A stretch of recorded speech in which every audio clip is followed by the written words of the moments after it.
100 জনের ভিতর 40টা student fail করছে এবং 60টা স্টুডেন্ট পাস করছে। ব্যাপারটা কি তুমি বুঝতে পারতেছো? আসসালামু আলাইকুম, এসএসসি 27 ব্যাচ। আজকের এই ক্লাসে আমরা তোমাদের এখন থেকে তোমাদের এসএসসি পরীক্ষার আগ পর্যন্ত যে পরবর্তী যে করণীয়, সেই করণীয়টা নিয়ে আমরা আলোচনা করার ট্রাই করব। ওকে, তো রিসেন্টলি তোমাদের সিনিয়র ব্যাচ মানে তোমার এসএসসি 26 ব্যাচের রেজাল্ট প্রকাশিত হয়েছে।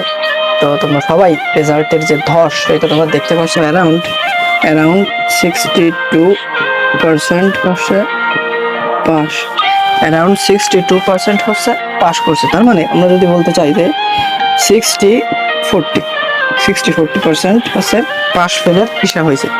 তার মানে মনে করো তোমার 10টা ফ্রেন্ড, এখানে তোমার 10টা ফ্রেন্ড, সেই 10টা ফ্রেন্ডের ভিতর 4 জন ফেল করছে এবং 6 জন পাস করছে। ব্যাপারটা কি তুমি বুঝতে পারতেছো? মনে করো তোমরা একটা সার্কেলে তোমার 10টা ফ্রেন্ড, এখন সেই 10টা ফ্রেন্ডের ভিতর 4টা ফেল করতেছে এবং 6 জন তোমরা পাস করছো, 4 জন ফেল। ব্যাপারটা বুঝতে পারতেছো কি? 100 জনের ভিতর 40টা স্টুডেন্ট ফেল করছে এবং 60টা স্টুডেন্ট পাস করছে। তো যাই হোক, তোমাদের এই রেজাল্টের উপর ভিত্তি করে তোমাদের সেইভাবে সিরিয়াস হতে হবে। তোমরা যদি সেভাবে সিরিয়াস না হও তাহলে কিন্তু পরীক্ষায় তোমরা নিশ্চিত ধরা খাইতেছো। ওকে, তো আসো পাস ফেলের হিসাব এখন না করেই এখন তোমাদের পরবর্তী করণীয় কি হতে পারে আমরা সেই জিনিসটা নিয়ে আলোচনা করি। দেখো, এখন যদি তোমরা এসএসসি কেন্দ্রিক পড়াশোনা করো, তোমরা যদি এসএসসি কে গোল করে ধরে পড়াশোনা করো তাহলে কিন্তু তোমরা ঠকবা। তোমাদের এখন হচ্ছে টার্গেট থাকবে টেস্টে ভালো করা, টেস্টকে কেন্দ্র করে তোমরা পড়াশোনা করবা। যত পড়াশোনা তোমাদের সিলেবাস শেষ করো, রিহার্সাল মানে প্র্যাকটিস বলো, যাই বলো না কেন, তোমাদের সব কিছু টেস্ট পরীক্ষা কেন্দ্রিক হতে হবে। তোমাদের টেস্ট পরীক্ষার মোটামুটি 2 মাস বা 16 ডেজ, টেস্ট পরীক্ষার 60 ডেজ সময় আছে, মোটামুটি 60 দিনের মতো টাইম আছে। এখন তোমাদের সাবজেক্ট আছে হচ্ছে 12টা সাবজেক্ট। এখন তুমি যদি এই 12কে 60কে তুমি যদি 12 দিয়ে ভাগ করো তাহলে তোমাকে 5 আসে। তার মানে তুমি একটা সাবজেক্ট শেষ করার জন্য 5 দিন করে টাইম পাচ্ছ। এখন এই 12টা সাবজেক্টের ভিতর তো তোমার আইসিটি আছে, তার মানে কি তুমি আইসিটি পড়তে 5 দিন সময় নিবা? না, তুমি আইসিটি পড়তে কেন, তুমি আইসিটি পড়ার জন্য 1.5 দিন অথবা 2 দিন, সর্বোচ্চ 2 দিন টাইম নাও। আর বাকি যে আইসিটির জন্য তোমার যে 3 দিন থাকছে, সেই 3 দিন তুমি তোমার ম্যাথে দিতে পারো, ফিজিক্স অথবা অন্য গ্রুপের যারা আছো তোমাদের ভূগোলে দিতে পারো, তুমি হচ্ছে ইকোনমিক্সে দিতে পারো। এভাবে তুমি স্ট্র্যাটেজি ফলো করো, তোমার নিজের মতো করে রুটিন সেট করে নাও। কিন্তু মেইন তোমার গোল হতে হবে টেস্টের আগে। এখানে মনে করো তোমার টেস্ট এবং এখানে তোমার হচ্ছে এসএসসি পরীক্ষা। তুমি টেস্টের আগে তোমার পুরো সিলেবাস তোমাকে শেষ করতে হবে। আর বাকি যে কয়দিন থাকবে টেস্টের পরে, ওই কয়দিন তুমি হচ্ছে রিভিশন দিবা, মডেল টেস্ট দিবা। তুমি এতদিন ধরে যে চ্যাপ্টারগুলো পড়ছো তোমার তো সবকিছু মনে থাকবে না, এজন্য তোমাকে রিভাইজ দিতে হবে। রিভাইজ দেওয়াটা খুব গুরুত্বপূর্ণ, আদারওয়াইজ তুমি কোনোভাবে ভালো করতে পারবে না।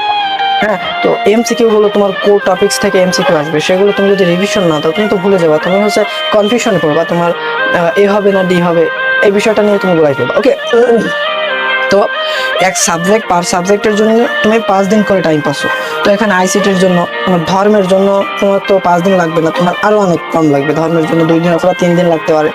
তারপরে বাংলাদেশের বিশ্ব পরিচয়ের জন্য তো অ্যারাউন্ড তোমাকে যে টাইমটা বাঁচবে সেই টাইমটা তোমাকে ফিজিক্সে, ম্যাথে, তারপর তোমার গ্রুপ সাবজেক্টের মানে মেইন কথা হচ্ছে মেজর সাবজেক্টগুলো থেকে তোমার যে টাইমটা বাঁচবে সেই টাইমটা তুমি হচ্ছে তোমার নন মেজর মানে তোমার গ্রুপ সাবজেক্টগুলোতে তুমি দিবা।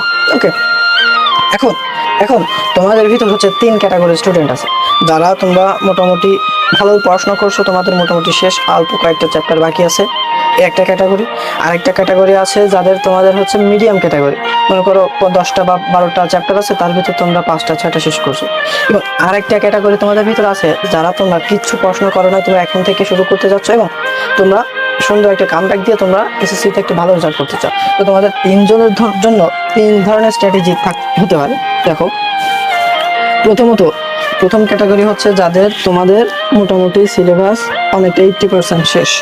এখন তোমাদের করণীয় কি? এখন তোমাদের যে বাকি যে চ্যাপ্টারগুলো আছে, হ্যাঁ, মনে করো যে তোমার চ্যাপ্টার আছে 15টা, তুমি শেষ করে ফেলছো 10টা, বাকি যে 5টা চ্যাপ্টার তোমার থাকতেছে এই চ্যাপ্টার সবার আগে শেষ করতে হবে। এই চ্যাপ্টারগুলো খুব দ্রুত শেষ করে ফেলো, খুব দ্রুত শেষ করে ফেলো। হ্যাঁ, প্রত্যেকটা সাবজেক্টের জন্য একই কথা প্রযোজ্য। যে কয়টা চ্যাপ্টার বাকি আছে তোমরা সেইগুলো ধোমায় শেষ করে ফেলো। টেস্টের আগে তোমরা শুধু রিভিশন দাও। তোমাদের ভালো রেজাল্ট একটা ভালো রেজাল্ট আনতে হবে। এই জন্য তোমাদের টেস্টের আগে থেকে তোমরা টেস্টে মেইনলি তোমাদের আমি বললাম তো টেস্টের জন্য তোমরা টেস্ট কেন্দ্রিক প্রশ্ন করো। টেস্টের আগে যখন তোমাদের সিলেবাস কম্বাইন্ড হয়ে আসতেছে দেন তোমরা পরে টেস্টের পরে রিভিশন দিতে পারতেছো, মডেলিটি দিতে পারছো, রিল্যাক্সে প্রশ্ন করতে পারতেছো। এখন এখন কথা হচ্ছে কি, দেখো তোমাদের এখানে শর্ট সিলেবাস ছিল, সাবধান হোক এই বিষয়টা, সাবধান হোক। তোমাদের 26 ব্যাচের ছিল শর্ট, ও আর কি শর্ট সিলেবাস ছিল, শর্ট সিলেবাস, বাট তোমরা 27 ব্যাচ তোমরা কিন্তু শর্ট না, তোমাদের হচ্ছে ফুল সিলেবাসে পরীক্ষা দিতে হবে, ফুল সিলেবাস। এই জিনিসটা সতর্ক।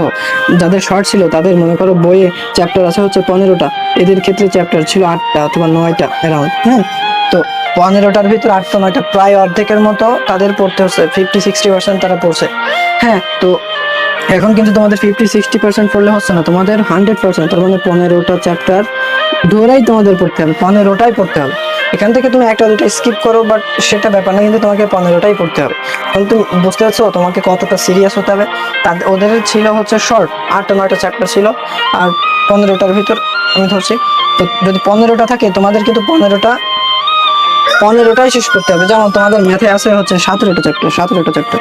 এখন তুমি যদি 17টা না 17টা চ্যাপ্টার, এখন আগের এসএসসি 27 ব্যাচের জন্য ছিল 8টা বা 9টা চ্যাপ্টার ছিল, 8টা বা 9টা চ্যাপ্টার, তারা কিন্তু অনায়াসে শেষ করে ফেলছে।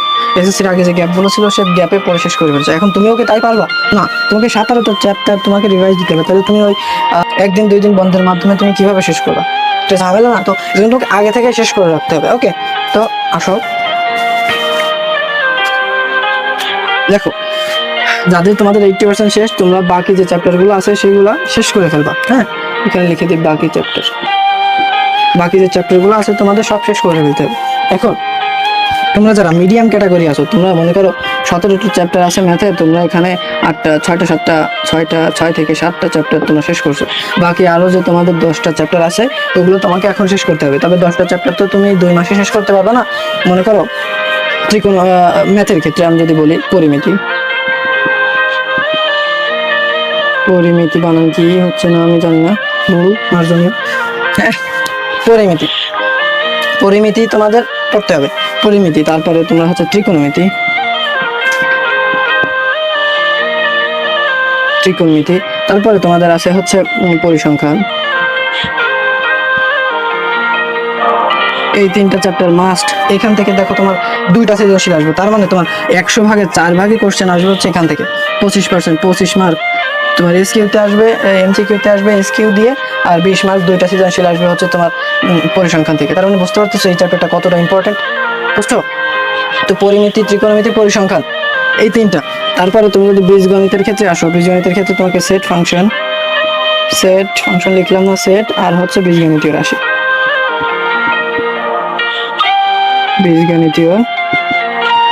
এই 2টা।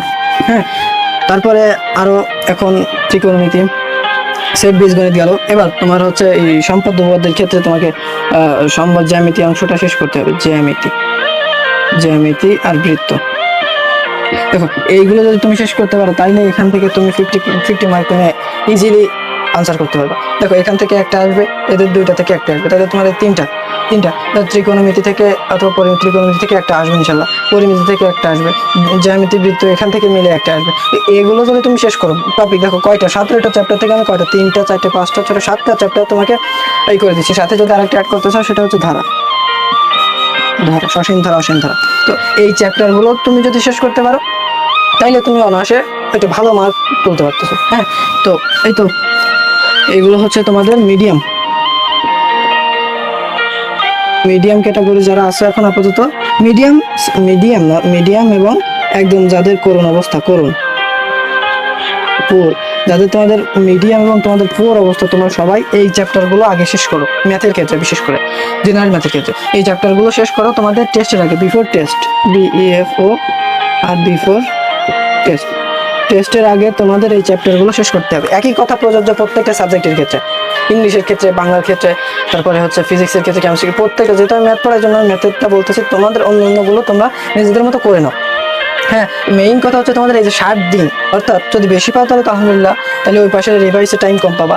তো যাই হোক, এই 60 দিনের ভিতর অর্থাৎ টেস্টের আগে তোমার সব সিলেবাস তোমাকে শেষ করতে হবে। তোমার মেইন টার্গেট থাকবে হচ্ছে এটা। হ্যাঁ, তো এটা আর গেল তো এভাবে এভাবে তুমি শেষ করে দেখো না, তোমার কি হয়। তুমি ম্যাথের ক্ষেত্রে এইভাবে 1 2 3 4 5 6 7 8টা, আমি 8টার কথা বলছি, সেখানে তোমার 5 দিনের জায়গায় তোমার 8 দিন লাগবে। তুমি 5 চ্যাপ্টার একদিন করে ধরো, ম্যাথের ক্ষেত্রে তোমার 8 দিন লাগবে। তোমার যে আইসিটির ক্ষেত্রে তোমার যে 3 দিন বেঁচে যাচ্ছে, এই 3 দিন তুমি ম্যাথে অ্যাপ্লাই করো। অন্যান্য সাবজেক্টের ক্ষেত্রে তো 5 দিনে শেষ হয়ে যাচ্ছে, কিন্তু ম্যাথের ক্ষেত্রে একটু টাইম বেশি লাগবে। তুমি আইসিটি থেকে নাও, ধর্ম থেকে নাও, হয়ে যাচ্ছে তো, কোনো সমস্যা। দেখো একদম উইদাউট প্যারা, কোনো প্যারা নাই, রিল্যাক্সে প্রশ্ন করো, স্ট্র্যাটেজি ওয়েতে একদম কম্প্যাক্ট করে প্রশ্ন করো। এখন তোমার সব কিছু পড়ার টাইম নাই, যদিও ফুল সিলেবাস, তারপরেও তোমাকে খুব কম্বাইন করে পড়াশোনা করতে হবে। হ্যাঁ, স্মার্টলি পড়াশোনা করতে হবে, তা নাহলে তুমি শেষ করতে পারবে না এবং পরীক্ষায় গিয়ে তুমি ভালো নাম্বার উঠাতে পারবে না। হ্যাঁ, তো এই স্ট্র্যাটেজি তোমরা ফলো করতে পারো। তোমাদের নিজস্ব কোনো ওয়ে থাকতে পারে, সেটাও তোমরা ফলো করতে পারো, অ্যাজ ইউর উইশ, তোমাদের যেটা ভালো হয়। বাট টেস্টের আগে তুমি, মেইন কথা হচ্ছে টেস্টের আগে তুমি তোমার সিলেবাস শেষ করবা। That's the fine. আজকে আমার সাথে শপথ করো যে ইনশাল্লাহ তোমরা আর ফাঁকিবাজি করবে না, এখন থেকে তোমরা পড়াশোনা করে তোমরা ভালো একটা কামব্যাক দিবা। হ্যাঁ, তো আমার সাথে এই কথাটা যেন তোমাদের মনে থাকে। হ্যাঁ, মনে রাখবা। তোমরা কমেন্ট করো যে ভাই হ্যাঁ আমি শপথ করছি ইনশাল্লাহ এখন থেকে আমি আর ফাঁকিবাজি করবো না, আমি ভালোভাবে পড়াশোনা করবো। ওকে, তো এই তো শেষ। ভালো থাকো, সুস্থ থাকো, আল্লাহ হাফিজ।